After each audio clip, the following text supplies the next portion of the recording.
So guys আমার সামনে যে গাড়িটা দেখতে পাচ্ছ অ্যাপাচি আরটিআর BS3 বাইক, তো এই গাড়িটার প্লাস সাইডটা আমি পুরো খুলে ফেলেছি। তো কাস্টমার কতটা কুঞ্জুস হলে এরকম সমস্যা হয় সেটা আপনাদেরকে দেখাচ্ছি, দেখতে পাচ্ছ। তো অবস্থাটা দেখো, মানে কি বলবো, জীবনে তো মোবিল মনে হয় চেঞ্জ করে না, ক্লাস প্লেটটা পুরো পুড়ে গেছে এর জন্য।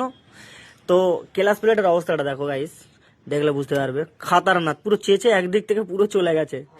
আর একটা জিনিস দেখো গাইস, মোবিল ফিল্টার দেখো জীবনে মনে হয় চেঞ্জ করিনি, অবস্থা খুবই খারাপ। ঠিক আছে, যেখানে হাত দিচ্ছি পুরো কালি কাদা হয়ে গেছে পুরো। আর হবটা দেখো গাইস, মানে পুরো ব্লেডের মতো হয়ে গেছে, একদম পুরো পাতলা ফিনিশিং হয়ে গেছে ব্লেডের মতো।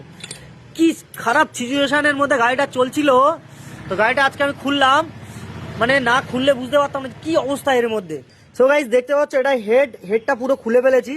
আর এই নাটটাকে তোমরা ফলো করলে বুঝতে পারবে। নম্বর ঝালাই করে বার করতে পারিনি, সেখানে 10 নম্বর নাট লাগিয়ে দিয়েছে। তো সেই কারণে আওয়াজটা মানে হয়েই যাচ্ছে, সাইলেন্সারের আওয়াজ মরছে না, সেই কারণে খোলা বেসিক্যালি এই হেডটাকে। তো অবস্থাটা দেখো কি অবস্থা।